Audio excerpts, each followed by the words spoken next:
მდინარე აჭარისწყალზე ევროპის მასშტაბით ერთ-ერთი ყველაზე მსხვილი ჰიდროენერგეტიკული პროექტის განხორციელება იწყება. აჭარისწყლის 3 სხვადასხვა მონაკვეთზე ჰესებს ნორვეგიული კომპანია Clean Energy Invest ააშენებს.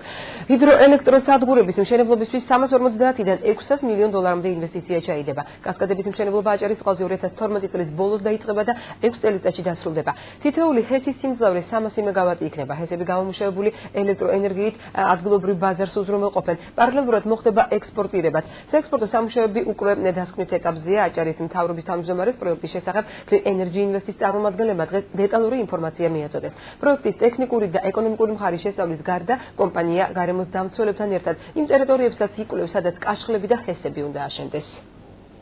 Ჩვენ მივაწოდეთ ინფორმაცია მთავრობის თავმჯდომარეს პროექტის მიმდინარეობის შესახებ, თუ რა ფაზაში ვართ ახლა.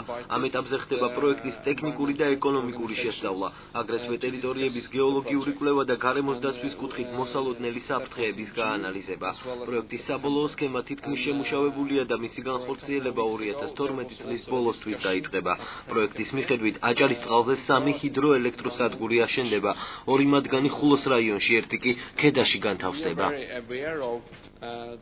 მნიშვნელოვანი არის ეს ჩვენი რეგიონისათვის პირველ რიგში, იმიტომ რომ ამ ოდენობის ინვესტიცია ჩვენ რეგიონში აქამდე ერთი კომპანიის მიერ არ განხორციელებულა, დაახლოებით საუბარი არის 350-დან 650 მილიონ დოლარის ფარგლებში. საინტერესოა იმ კუთხითაც, რომ ეს შექმნის დამატებით შემოსავლის წყაროებს, შეუქმნის როგორც ცალკეულ მუნიციპალიტეტებს, ასევე შეიქმნება ახალი სამუშაო ადგილები.